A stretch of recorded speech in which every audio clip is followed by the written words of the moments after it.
Is this a finger wave? It's not a finger wave. It's what is like it? It's called a braided bald, where it's braided bald.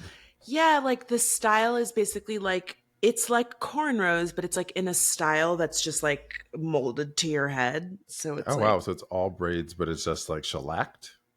It's not shellacked. It's cornrows. Girl, it's giving shellac. It's not shellac. It's cornrows. What are you talking about? I'll have you know, people stop me on the street. Girl, I didn't say it was ugly now. You didn't say it was cute. I was trying. I didn't look. Let me look at it good. Let me get a good look. Oh, that's cute. Okay, calm down. I got my little signature gray in the front. Oh, that's cute. That's cute. It's what it is, Dawn. It's only Tulsi Gabbard. What? The signature gray. I'm sorry. Coming for me. I'm only like in my fifis because like I don't know that I love it. I'm kidding you not. It's been 3 days and every single person is like, "Oh my God, can I take a picture of your hair?" I'm like, "Really? Okay." And I don't know. I feel like every time I look in the mirror, I'm like, "Who is that?" It's just like so. I'm just not used to it. I guess. Now, do you have like extra hair in there, or is it all yours? Yeah. Okay. I mean, my hair is like 2 inches long. I'm just trying to grow it out. Yeah, so. I hear that. Ooh, wait. No. Listen. Listen. Wait. I hate you for that. Let me fix it. Hello, and welcome back to Let Me Fix It, the podcast that says...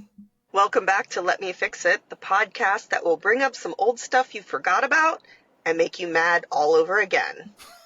Accurate. Okay. I'm DeLon Grant. I'm an actor, singer, photographer, a writer, and an educator. And I'm Francesca Ramsey. I'm an actress, producer, writer, and graphic designer. And that tagline comes from Lisa over on Instagram, whose account is private. And we not mad at you, Lisa. Actually, we're jealous.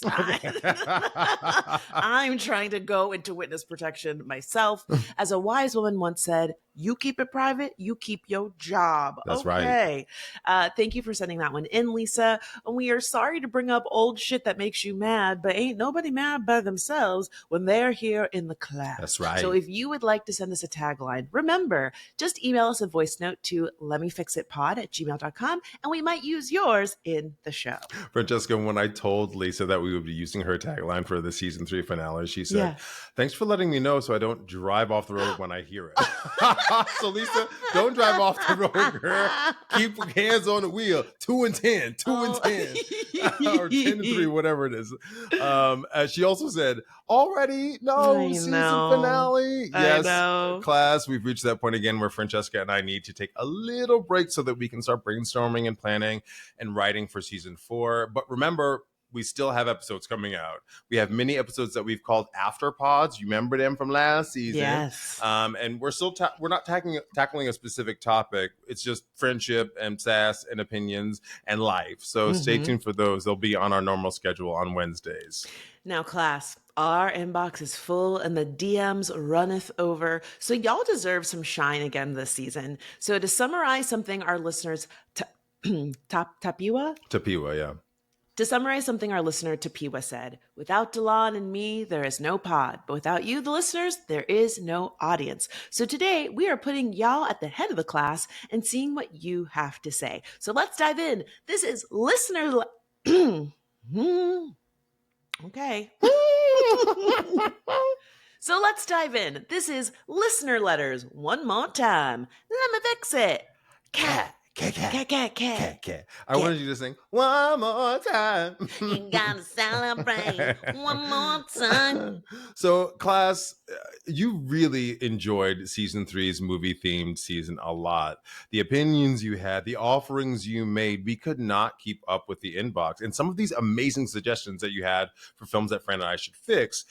But damn, did you have some doozies? Y'all had some terrible films up in here. We didn't even have time to fix them, okay? Oh, God. In the event that we do another movie-themed season in the future, here are some suggestions that we will be sure to put at the top of our list. We have talked about this one before, Fran. So many times. Wild Wild West, Will Smith's 1999 flop, also starring Selma Hayek. Yes, there's also Cloud Atlas, which is a 2012 sci-fi epic starring Halle Berry and Tom Hanks. I don't know that movie. You know, I don't know this either. I looked up the poster and I was like, I don't remember hearing anything about this I mean, film. that's why it probably needs to be fixed, because Right. it's probably a floppity flop flop flop. Flop to the ground. The Nina Simone biopic, we've talked about this. This is the Zoe Saldana led film that is never going to see the light of day because of all the controversy around her prosthetic nose and blackening her skin, blackface, all that crap. This is one that I pitched, but I'm so glad people in our inbox said it as well. Glitter, starring the elusive chanteuse herself, Mariah Carey, whose acting chops would later be redeemed in Precious and The Butler. You know, I'll give you the redemption of that. I will. Yeah, I forget the redemption of Mimi. Isn't that one of her That's one of her albums. The redemption too. of Mimi. You're so right. But the emancipation of Mimi. No, not the slave reference. She does have an album called. It's one of those. No, it's the Emancipation of Mimi. I remember now that you say it. I forget what she was. Was it Tommy Mottola who was her first husband? Was she emancipated from? Yeah, she was getting away from him, and she had some albums that did. I mean, I think Glitter was part of this because she put out an album and it didn't do very well. Right. And, you know, they were really trying to call Miss Mama a flop. And, you know, listen, we all have our rough spots, but I mean, obviously she was ready for the spotlight. She had a comeback. Again. Ooh, remember, honey, I'm about to bump on you. Oh no. God, we can't do that anymore. Ooh, Diddy. What? Sorry, Diddy. Delete. That's a Diddy song. He's on it. Ready? Oh okay. God, he is mucking up all of the past. I know. They're putting all his shit on blast. Anyway, continuing on. There's Love Actually. Friend, how do you feel about Love Actually? Love Actually is one of those movies that I feel like has achieved this cult status, and I don't know that it's earned. Like, the movie's fine. It's not bad, but it's just like whatever. It's feel good. It's holiday cheer. But our listener who sent it in said it's a holiday rom-com, but like kind of problematic with cheating husbands, stalker behavior, body shaming wrapped up in the holiday cheer. And I was like, oh shit, I've seen that movie, and I guess I didn't clock any of those because we just accept them. It's a 2000s movie, and all of those movies had a little bit of that. And I would also say rom-coms in general have a lot of problematic themes. 1000%. Like the stalking of it all. It's like every movie stalking is painted as romantic. Or the ugly duckling theme, right? Well, this is perfect for the next suggestion. She's All That, with Rachel Lee Cook. Well done. I would not remember that name. I pulled it out of the recesses. No, I didn't. But what I was going to say to the makeover of it all, this is one of those films where like the ugly version just is glasses. She's actually beautiful, right? She's so cute. And then she's like, I have glasses on. They're like, whoa, look at that. And then she takes them off and, suddenly kiss me out of the bearded barley starts playing. Come on, Cranberries. Is that the Cranberries? Oh. One of them bands. No, it's not the Cranberries. Fuck. Who is? I don't know who sings that song. Tell us, guys. Y'all know what it is. Yeah, but also, the thing about the insidious part of like just the glasses or like a ponytail, meaning and overalls, meaning that she's hideous, is that like those were staples when you were in fucking high school. Everyone had glasses. Nobody really had contacts. There's nothing wrong with wearing fucking glasses. Like it's just so annoying how that's. And you know what I would also say? Like if you're gonna do a makeover, why not actually cast somebody who's kind of fucking weird looking? That part. Make it. What was that? Remember that show when they do that plastic surgery? What was that show? Oh, The Swan. The Swan. That's such a fucked up show. What a fucked up show. That show was so fucked up. They would give you like head to toe plastic surgery. I remember.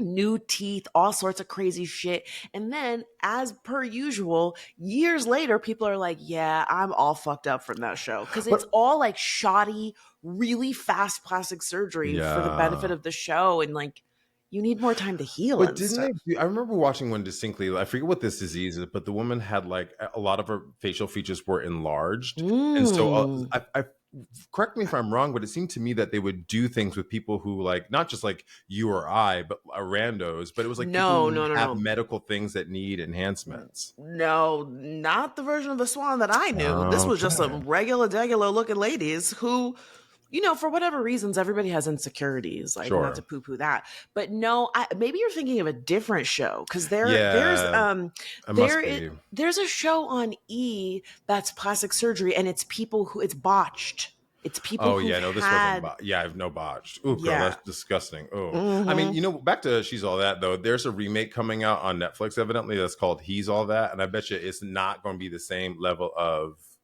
enhancement. You know what I mean? We don't need all Nobody these remakes. But one that did come up, and I really wanted us to get to this season. And I think we definitely have to do it regardless of if we do another movie focus season. Better Man, the Robbie Williams CGI monkey biopic. When we talked about this, I was kind of interested in it. Why? Do you want to fuck Robbie Williams? Is that, be honest? Robbie Williams is nothing cute. No, you know what it was? It was just like I loved the quirkiness of it. The CGI is weird. Like the CGI is terrible. It's terrible. So I don't understand why the fuck he's a monkey, right? But I appreciate the weird, the quirky. The reason it might be interesting. I don't know. Oh God, no, it looked terrible. I just remember when that movie came out, there was a big like brouhaha on fucking TikTok of like Americans versus the Brits, because Americans were going, we don't know who the fuck Robbie Williams is, and the Brits were so pissed about it. Like they were taking it so personally. They were like, you don't know this song, and then they would play the song and be like, no, you don't know this song. They'd play the song, and the song would be like, I'm tap dancing and I'm really cool, and then we all be like, no one fucking knows we talked about this before. I kept thinking he was Jamiroquai. I said, what's Jamiroquai? What's that Jamiroquai? No, Jamiroquai is totally virtual insanity. Yeah. On it. Yeah, but Robbie Williams has one. I can't even name one song of his. No. But popular over there. And look, not to be American centric, like we are not the center of the universe, but the reality is a lot of people can make it abroad that can't make it here. Well, I mean, have whole careers abroad, Jennifer Love Hewitt has multiple albums all across the pond. What's that Baywatch man? David Hasselhoff. They love Hasselhoff in Germany. They love him. It's the last name part of it. Maybe they're like, that looks like my cousin. I will say this.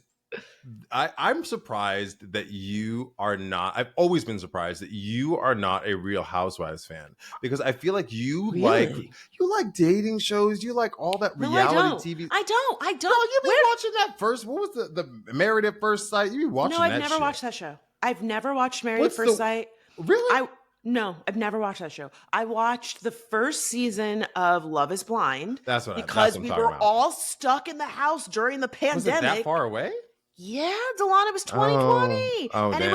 It was a thing of like, oh my God, this show's coming out where people are in the pods and we're also at home. And so like it kind of was quirky. I watched 2 seasons of it and I was like, this is fucking terrible. I don't watch any of those shows. Wow. I think they're boring. Really? I mean, I don't know. I just feel like you're always in the muck. You're like always knowing somebody's business, I mean, on the internet, wow. I'll clarify and qualify. I just think those shows are so boring to me. They're just so fake. Like I hate when it's like so-and-so and I are in a fight, so we're all going on vacation together to the south of France. Like, why are you going? If I'm in a fight with you, we're not about to take a fucking 13-hour flight. And then like every time we need an argument, we have to go out to fucking dinner and like be in a ball gown. I watch that and I'm like, this is so... Well, it promotes catty behavior. It also promotes elitism, right? It's like so-and-so, even among all the rich people, like so-and-so has more money than so-and-so, and that's why she's not coming to the party. All of them are fucking frauds. That's why they're all on those shows, because none of them have money. It's like every season it's revealed that one person's in like extreme debt, or I think it was Teresa. Somebody's husband. Somebody was arrested for tax fraud or whatever. Teresa Guidis. I don't know how to say her name. New the Jersey, low forehead. Yeah. Housewives of New Jersey. Yeah. Yes. So Delon brought this up. I don't know if we mentioned it because someone suggested Real Housewives of Atlanta from the beginning as a series that we should fix.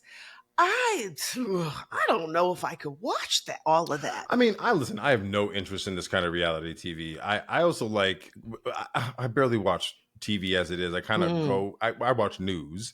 Yeah. And then like, if you tell me or someone's like, you have to watch this thing, then I'll go into it. You know, oh girl, I didn't see the side of this head. Give me the side. Okay. That's why people are like, now you want to compliment it. Girl, I only saw the finger wave part of it. Kidding.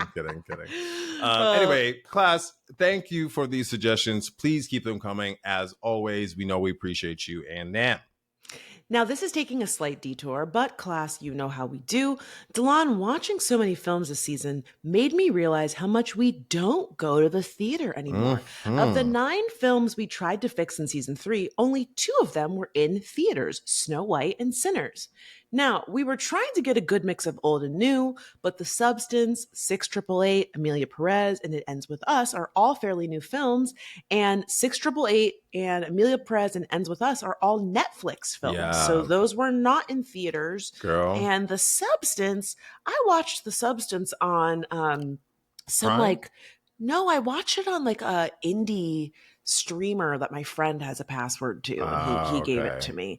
But Yeah. I don't know if that was in theaters. I think I rented The Substance on Prime because I was not trying to dig around for it. But I mean, the point is, streaming has made us not want to leave our houses. You know, why would I leave my house when I can get the hot new movie right on my fucking couch? Click. And leaving Ready? a house is going to cost you $50 motherfucking dollars. Especially when you live in a city like Boston or New York. Or, I mean, where you're driving, and girl. Los Angeles. I went right up the street. I'm thankfully very close to a movie theater, but for Sinners, I went to the dinner theater. Do you have a dinner theater? No. Oh, wait. Like an Alamo Draft House? Yeah, it's like I love an Alamo Draft House. I love a dinner theater. Oh God! If I'm gonna spend money, at least give me food. I don't want fucking popcorn. Options. Yeah. And also because the food that's how movie theaters make their money is with concessions. Yeah. But you're gonna spend $50. One time I got a glass of wine at the theater. Why did I do that? I don't know. But it was $20 damn. When I looked at I said $20 for I could buy 2 bottles of wine for when I went to $20. Snow White, I got like a little pretzel bites. The shit was $20. It's crazy. It was crazy. And then like you can't get a small. Make small again. The fucking thing was big as your head. Huge. It's like, I can't drink all of this. All right, or I'll have to get up to pee in the middle of the movie. Oh my God. I mean, I think we don't go to the theater unless it's like an occasion, right? It's like a date night, or there's enough buzz about a film to get me again off my couch. And there's the rub. I just don't think that Hollywood's figured out how it's lost the ability to make movie going an occasion. Like it used to be an event. Streaming's obviously bitten into its profit margin there, but I just, unless again there's enough buzz, I'm not getting up to go to see anything. Sinners, people kept talking about it. I was like, oh, let me go see this movie. Damn. And you know what? I'm gonna also add to that in the Sinners of it all. I just saw it in the regular theater, but I know they offered IMAX, they offered 70 millimeter, and I saw so many great like social media components from Ryan Coogler himself. Explaining the differences in the film and like showing the film strip and like doing things that, to your point, were encouraging people. You got to go see this movie in the theater for the full experience. And this is a film, I've only seen it once, but you know, based on our YouTube comments and over on Instagram, tons of people have seen this movie multiple times in theaters. That doesn't happen. You rarely see movies in theaters. If you do, you go once, and people are going multiple times. People are driving multiple hours so that they can go see it in IMAX, so they can go and see it in 70 millimeter. And I wonder how political that is, because I'm definitely going to go see this movie again in theaters, and that's partially because I want to support Everybody Black, to quote Issa Rae, but also like Ryan Coogler. And it's just amazing for my own psyche to see that many Black people on screen where it's not about Black trauma. It's not Black trauma for entertainment. So for me, and a multitude of other reasons, I'm going. But I wonder if it's like also the people, Hollywood, who were trying to say, oh, this, you know, there's articles from the Hollywood Reporter and Variety that were kind of trying to like shoot down the film. And everyone was like, oh, no, we ain't doing that. We are supporting this. take my money, please. I think it's all of that. I think people are just excited that it's a good movie, that it's an original movie, that they're excited to support Ryan Coogler. I also just think it's a movie that is really fun to watch with an audience. And that's what I miss. Like, I'm happy to watch a movie at home from my couch, but like screaming in the theater for Sinners was so fun. And there was a moment, I can't remember what it was. There was some funny moment, and the girl next to me, who I did not know, she and I had a moment where we were like, oh, we like shared a laugh with each other. I don't fucking know this girl. And it was really beautiful. And I really, really miss that from the theater experience. And some movies, I think, really lend itself to that. And horror as a genre specifically really lends itself to that. Yeah, you're so right. When I went and saw Pearl, which is one of Mia Goth's movies, I went with our friend Kirsten, and we didn't know that this was a horror movie. We were just trying to hang out. And girl, we were screaming in that theater and like too much, right? Grabbing and the woman each other. next, and Kirsten is like really scary. Anyway, she was holding on to me, and you know, Kirsten loves to make a friend. So at the end of the movie, she's leaning over to the girl to her left and like, how'd you, blah, blah, blah. And I was like, don't talk to the Frey. Come on now. But what, this girl became our friend like that. She was like, oh, you've never seen Mia Goth's movies? Oh, you have to watch this is a prequel based on X, and the other one coming out XXX. So to your point about convening, it was like we wouldn't have met that girl and heard shared some kind of common experience had we not gone to the theater. We would have been in in one another's houses, just kind of hanging out. Oh my God. Well, I mean, look, this is all confirming my theory about why we're staying home, whether it be the fact that we're not getting these new movies. We talked about the IP of it all. We're seeing so many remakes and reboots and prequels. So here are a list of upcoming reboots or remakes that nobody asked for. Come on now. Spider-Man. How many fucking Spider-Man movies have we had? I know. There's so many. Tobey Maguire, Andrew Garfield, Tom Holland. I mean, they all are the same. They are all the same to me. I couldn't even remember the middle one. I had to look up. I was like, Andrew, what's his name? Garfield. I never saw. You know, in my mind, it's all Tobey Maguire. Yeah, Tobey Maguire he's my Spider-Man. The upside down kiss. Now, I will say this.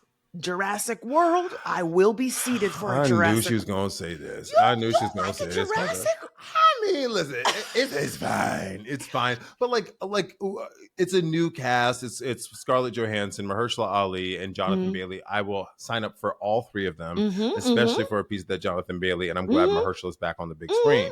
But girl, didn't they just come out with one with who's that? What's the Christian guy and the redhead? That was a few years ago. Yeah, look, I think Jurassic Park to me works because they're not trying to retell the same story. It's a new story. So like in this one, the island where the dinosaurs were, there's a bunch of dinosaurs there that were too dangerous for them to keep in the park. And they've just been living on this island. And there's something that they need. I don't know. I saw the trailer and I was riveted. But it to me, it's a continuation of the story rather than a remake. Does that make sense? And that's where I feel like it's like... It does make sense, but nobody asked for it. I will say this. We talked about... She said first that I asked for it. I will say this. We've talked about this when we talked about Dinosaurs, the TV show. I do appreciate the practicals that Jurassic Park tends to have. I'm sure there's a lot of CGI in it nowadays, but like that was the one thing that I really enjoyed seeing in Jurassic Park. The dinosaurs look great. I mean, at least what I saw in the preview, they looked good. This Sonic the Hedgehog, there's a 4? I can't. Well, and you know what's so funny about this, Delon? Do you remember when they put out the first Sonic the Hedgehog trailer? People were they were going crazy because they didn't like how Sonic looked. He looked really fucking weird. And so they actually went back and fixed Sonic. Wow. And some of the animators were complaining about it because they were like, bitch, we were pulling all-nighters trying to fix that motherfucking hedgehog because y'all... And to be fair, it did look better, but the first version looked real bad. The first version was giving graphic design is my passion. Just like... That's not my passion. That's why they were like, we're going to milk all of this hedgehog that we got. I guess people Yeah. are turning out for him. I didn't know we were on a fourth one. I mean, a 4? Jesus Yeah. Christ. This Superman. Now, this is one I'm tired of. I'm tired. Oh, yeah. There's a new Superman. I We're forget. I don't know the guy's name who's playing Clark Kent. Well, I'm sure he's some I British know that dude. Rachel Brosnahan is playing Lois, and I really like her. She's a I great like her actress. too. I like her But too. I mean, it looks visually stunning, Where right? do you go with the story? It's just this is just telling Superman over again. Yeah. We don't need it. We don't need And you it. know what I will also say? In the midst of undocumented people dealing with so much bullshit, how dare you give us an alien story about Superman making us feel super bad alien. He's a super alien. Get the fuck out of here. Who's trying to save the country, trying to save the world. Y'all got me bent. This one I'm also mad about. Fantastic Four? Guys, we're done. We're done. What? We had 8 million versions of the Fantastic Four. We don't need it again. Of it. 8,000 of them. Listen, Pedro Pascal, excuse me, is in the next one. I'm all about Pedro. Love me some Pedro. Love him having his moment. Okay, all of it. Milk it. Like, I don't care. I just don't care. I don't either. I will say, when I went to Snow White, I saw the live action trailer for Lilo and Stitch. I will admit, I have not seen the animated one. I know it's a classic. I was impressed that Stitch, the little guy, he looked cute. I was like, he's like a weird little alien or something. And you know I was why? like, Because he looked like Flex. That's why he thought he was cute. Please. No, I thought he looked good. And you know what it is? Maybe it's because the whole movie is not CGI, just him. Yes. And he's an alien, while he is not we can't tie him to an animal that we've seen before. Maybe that's why he looks like he works, to me, at least based on the trailer. Because sometimes it's just like, oh God, I don't want to see all the CGI. Well, there was like a little commercial in one of the, I think it might have been Snow White as well, but they really didn't show the live action part of it. They just showed him kind of bouncing around in whatever commercial thing. I got the full scope. I really didn't understand. I was like, is this just a cartoon version of Lilo and Stitch? That makes no sense. But then I think during Sinners, there was another one I saw and I was like, oh, here's the live action, him interacting with people. Yeah. You know what I'm really excited about? Who? Medea's Destination Wedding. Tyler. Tyler, I just wish you leave us out of it. If you don't put that wig on the rack. If you want to dress up as Medea in your free time, please, I encourage you. Why we got to be in it? I don't. And here's the thing, Delon. People turn out for these movies. They do. People love them. My mom loves the Medea. She loves the Medea. All of this class is exactly how we felt about Snow White. Why are you remaking this? Which brings us back to y'all. One of our listeners, Chevet, a dear friend of the pod, listened to Snow White and he thought he had some suggestions on recasting the evil queen. And Fran, I thought we should discuss because some of them were actually really good. Okay, let's hear it. I didn't know who this Gemma Chan was. Crazy Rich Asians? I know. I did see the Eternals and I was like, I don't remember this girl. Oh, I mean, I like her. I don't know. I haven't seen her in enough to know if she has the range. I mean, I thought she was good in Crazy Rich Asians. Right. She has the look. You know, she's beautiful. Can she sing? Yeah, I don't know. But to that point, we've also got Nicole Scherzinger on this list. I do it. Here's the thing. She has the voice. She has the look. I think she's a little small. I feel like the skinny? No, like short. Like I feel like the evil queen needs more stature. Oh, but girl, that's just a camera angle. Put a box under her, and she'll look as tall as you need her to be. You know, just point the camera down. You know? Yeah, I don't know. I just feel like you need someone with a little bit more of a, and maybe it's not even just the physical height. It's space, it's gravitas, as you would say. It's the commanding presence. I don't think Nicole has it. You know who Chevet also suggested Anne Hathaway, and I don't see it for Anne.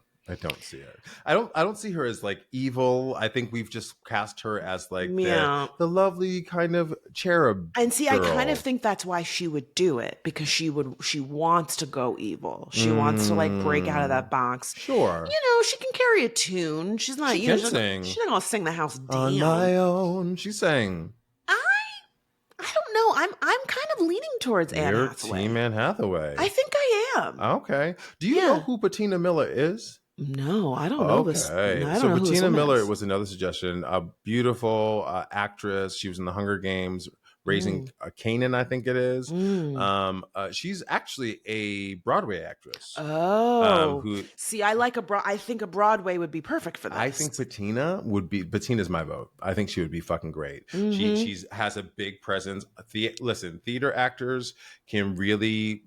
We're big, but when we go to screen, we know how to pull it back. Girl. It's always better to ask somebody to pull it back than to be like, give me more. Okay, I'm into this casting. Speaking of casting, another listener, Cheryl, sent us an email in response to our episode on the documentary The Woman Who Wasn't There this season, and we mentioned that Rachel Dratch would be a great casting as Tanya Head in the Hollywood version of the film, which made us ask, what the hell happened to Rachel Dratch? So Cheryl hopped into our inbox and schooled us. She writes, I was listening to the Woman Who Wasn't There episode, and you guys mentioned Rachel Dratch and wondered why she hasn't had more of a career. She has always been one of my favorite SNL alumni, and because of this, I read her autobiography. Didn't know she had one. In it, she mentions that despite people in the business admitting that she is very talented and a very funny woman, that she is considered ugly and unfuckable by Hollywood standards. Fuck this industry. Damn. She was told this early on, and right to her face, no less. Her other Second City friends like Tina Fey and Amy Poehler were considered attractive enough and have been able to parlay that into much more successful careers. Good Lord, Hollywood is brutal. You never lied. Thanks for all the laughs. I thought of you both immediately when I saw Lauryn Hill absolutely glowing at the Met Gala. Maybe she heard the pod. Love you both, Cheryl. You know what? I thought that Lauryn Hill had one of my favorite looks for Met Gala. She looked great. She looked great. Oh, Rachel Dratch. What a fucking bummer. I know. You know, I kind of feared that this might be one of the things that held her back, just because Hollywood is Hollywood. And here's what's fucked up. Like, I don't think she's ugly.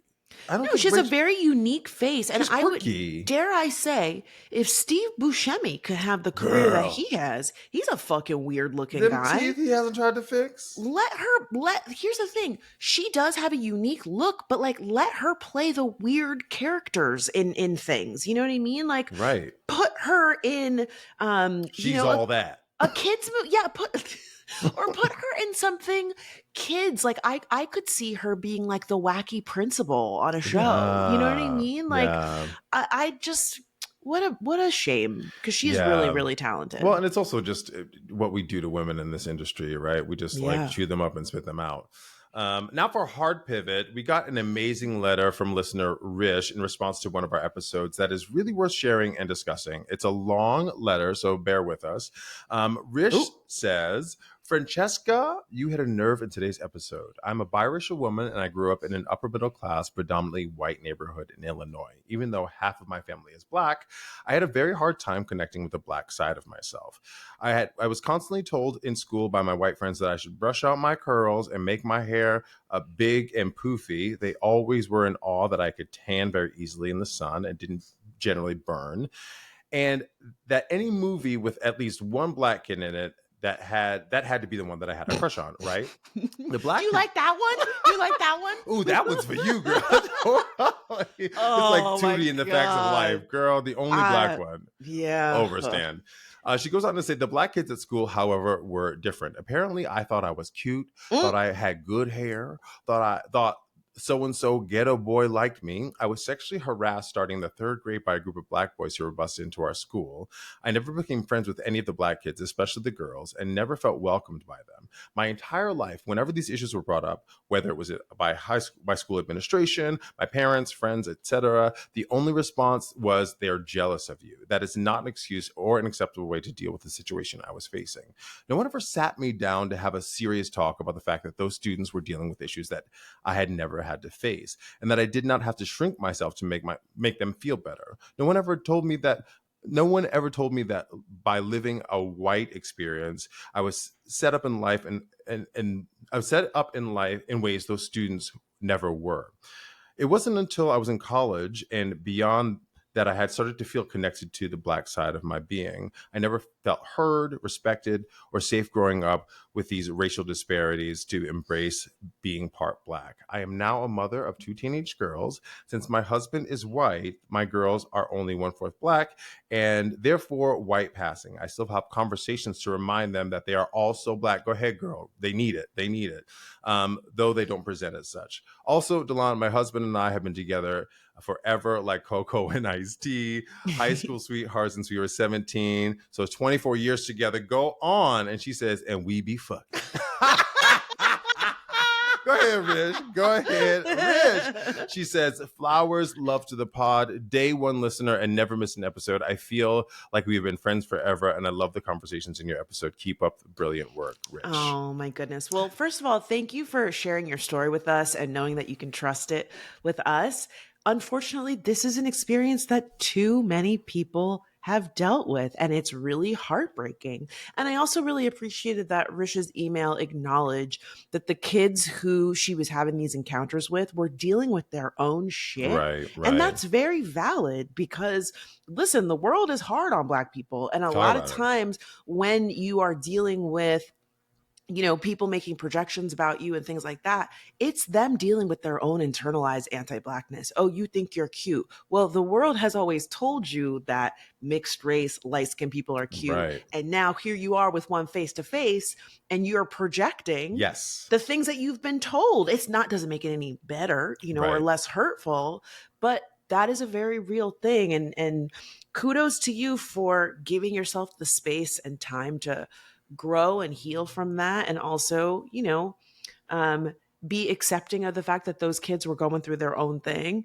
and you are kind of paving the way for a better future with your kids and how you talk to them about their experience. Yeah. One of the reasons I really wanted to share it is because she responded to something that you said about some of these themes, right? Yeah. About being stuck in between, like, for lack of a better phrase, the Black and the white world. Yeah. As a kid, you're very Black, but you grew up in a very white place. This is something you and I have commiserated over for years. Yeah. But like, that is a space that like so many people occupy. Mm-hmm. I have many a Black friend that I've commiserated with over that. And I just am so grateful that we can share that and create that space here. And so I thought it's a long letter and I was like, let me try to cut it a little bit. But I was like, no, you can't cut it. You have to tell it in its entirety. Again, thank you for telling it, Rish. And I'm glad you and your husband be fucking. I hope you make some more of them 4 Black kids. Go ahead with your best self. Oh my gosh. So I know we thank y'all a lot on the pod, but you are thanking us, class, because the DMs are full of really beautiful celebrations of us, including Andrea sent us a DM saying, I just want to thank you both for keeping me company and bringing me so much laughter, but also some knowledge and life advice. Do you want to do And the then next there one? was Devin, who says, my wife and I love your podcast. It's really a highlight on our many road trips. Glad to be with y'all. We also have Brandis, who said, I love your show and listen to new episodes as my Wednesday morning routine every week. Thanks for making hump day more bearable. I can't believe we haven't made more hump day jokes. The amount of time we talk about sex on this podcast. Girl. I mean, well, yes, we do. One of us is humping currently. Yeah, no, we pumping. We humping and pumping. Over here, not so much. I mean, listen, it ebbs and flows, sis. When I'm in season, you're not, and vice versa. Oh man! But you guys have also got at us within the podcast app reviews too. Frenchie left an amazing review for us on Apple Podcasts. They say it's rare with a podcast that I'll laugh and cackle as much as I learn. So refreshing to listen to how Fran and Delon navigate fixing various topics. Your friendship drives this great dynamic and podcast.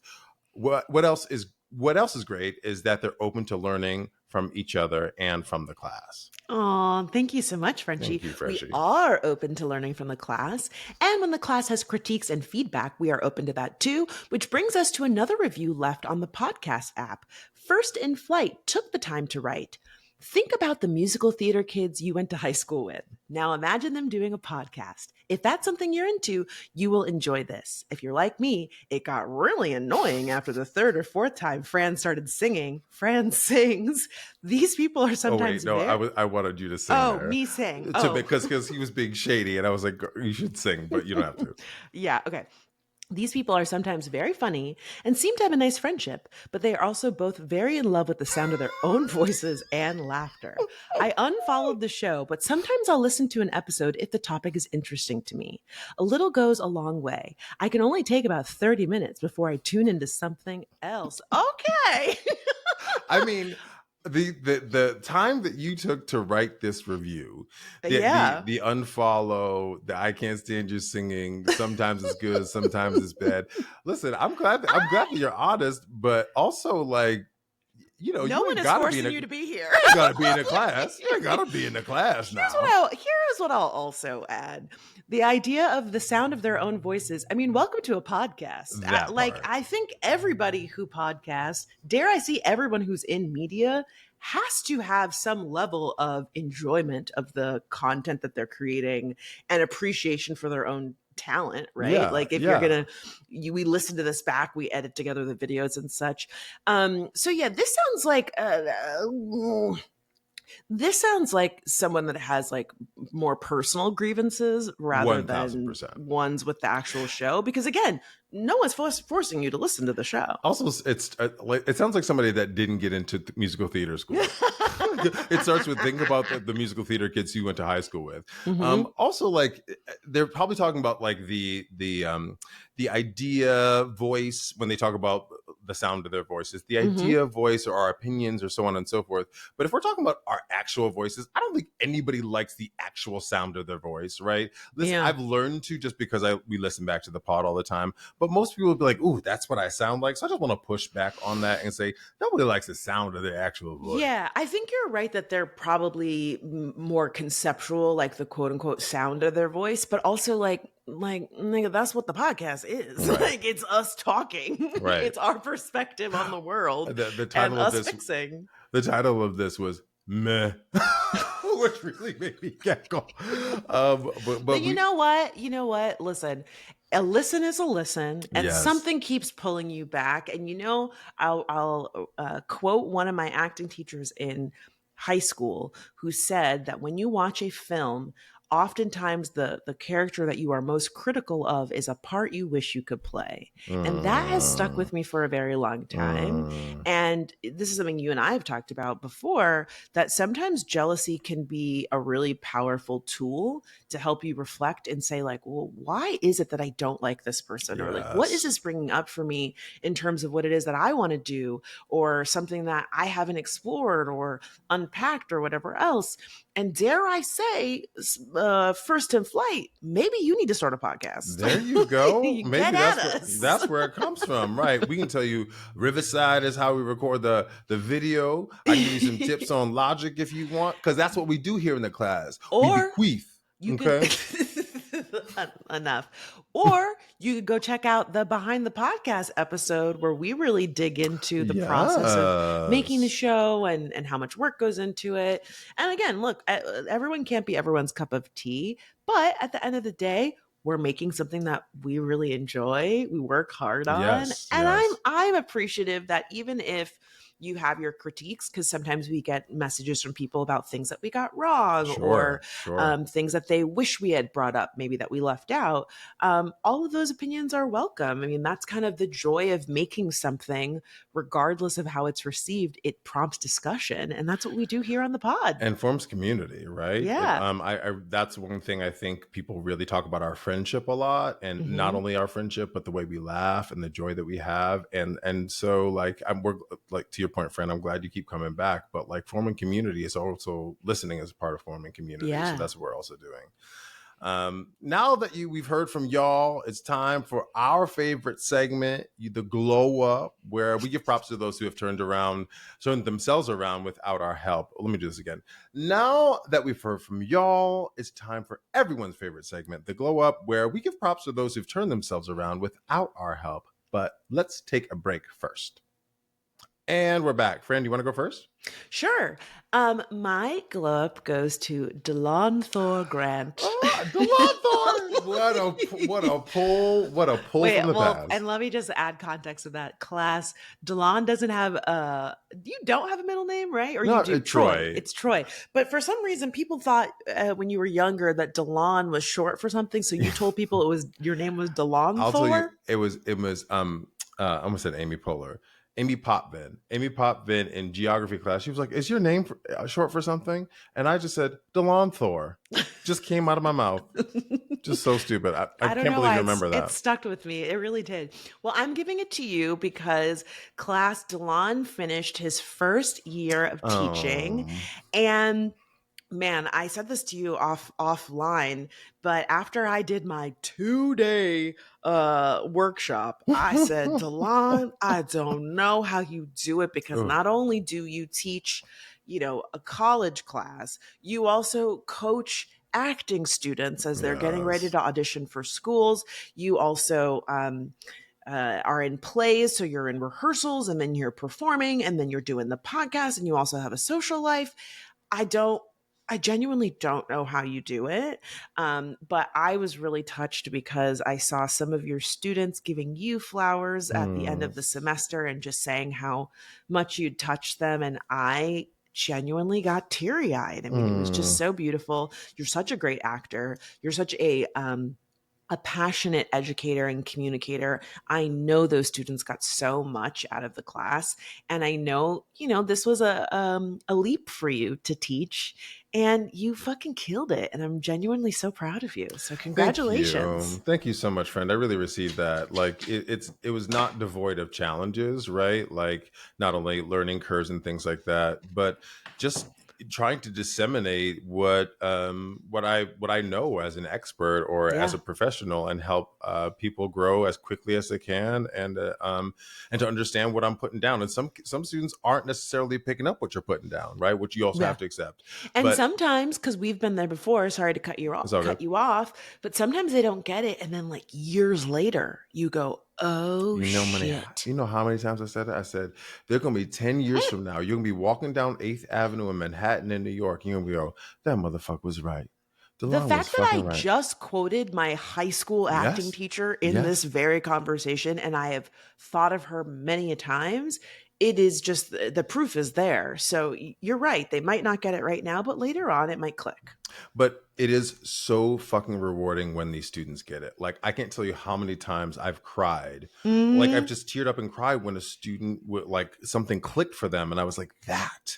It feels, it's like when something happens to you, I feel like it's happening to me because Yeah. I understand what it's like to be on the other side of that, trying to find it and digging and excavating. And those students that put up those lovely messages, they got me flowers and they just said such beautiful things in the classroom, had me crying in the Yeah. classroom. It is so rewarding. Like you said, I need less jobs. I have Yeah. 7,000 jobs and Yeah. it's way too many and Yeah. it's overwhelming. But moments like that is like, oh shit, I'm meant to do this. Put that in your wins jar. Put it in a wins jar. Um, yeah, that's I'm really grateful because like you said, it was a question mark. I was like, should I be doing this? Should I make this move? And it's right. And it's been right. And here we go. I'm Yeah. going into another year because it'll be September before you know it. Because Oh it's my already goodness. May. All right. So what's your glow up? My glow up actually goes to one of my students. Yeah, I just ran into her as I was coming home from rehearsal for one of my other jobs, a play, and they do this stuff called showcase. So, class, if you don't know what this is, in a conservatory type program for theater or for musical theater, they spend 4 years training, obviously, and then the culmination is they go to New York, LA, or Chicago, or all three, and they put on a showcase. And the showcase is an opportunity for casting directors and agents who are people who represent and or bring actors in for different productions to see them and to see their work. And it's kind of like a debutante showing, right? Mm-hmm. Showcase. So it's a lot of pressure because you feel like it's culminating and you want to get an agent, you want to get signed, you want casting directors to be interested in you. And it's always a touchy subject. And so I saw her and she killed it in the showcase. Ekaterina, I'm gonna say her name. She was so great. And I was like, how'd it go? Did you know, I just asked. And she was like, oh no, I got signed. I was like, oh, great. That's great. And, it's never it's never definite. You might keep your agent for a little bit, as you well know. I've switched agents a couple of times. You've done it before too. You've switched managers and things like that. But when you get that first agent, it is so exciting. You feel chosen, you feel validated. And so to all of the people who have gone through this process, I just want to give it up to you. But this is one student that I saw that I really knew was going to do well and is shining. And so I'm giving it up to my student and all the students graduating. And just make sure you say DeLon Thor when you win that Academy Award, girl. That's just say my name, say my name. I know our friend hates it when I sing. First in flight. You better get on your flight and get out of here, brother. You know his ass isn't listening. He tapped out early. Okay, so we want to hear from you. We always do. Please keep sending us the letters. Please tune in to the afterpods class. We are not going anywhere. We'll be back with a hot season, okay? Or maybe you'd like to suggest a TV show or a celeb brand to fix in the future. Please hit us up on Instagram at FixItPod or letmefixitpod@gmail.com. And don't forget, we have a YouTube channel, youtube.com/@FixItPod. And if you enjoyed this episode, please be sure to give us a rating on iTunes, Spotify, Amazon Music, or your favorite podcast app. And if you didn't fucking like this episode or this show, don't do it. Keep it to yourself. Put it in your journal and keep it pushing. I'm Francesca. I'm Delana. And this was Let Me Fix It. We sang it.